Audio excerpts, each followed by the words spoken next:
Məsələn, deyir, viski almısınız, Şotland viskisi. Bu viskilərin deyir növləri var. Blended, nə bilim və s. qarışıq və nə bilim neçə illik çəlləkdə saxlanmış. Onların deyir heç hamısının üzərində inqrediyentlərin içərisində bütün tərkib hissələri yazılır.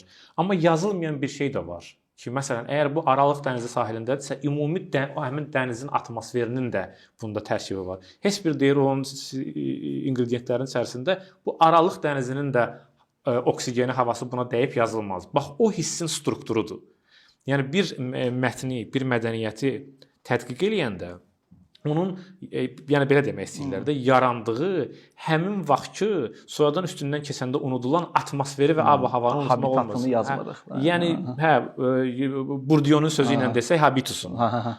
Bu Pierre Bourdieu ona habitus deyirdi. Yəni təxminən mentalitetin sözünün biraz başqa formasıdır. Yəni sən o mentallığa başa düşməlisən.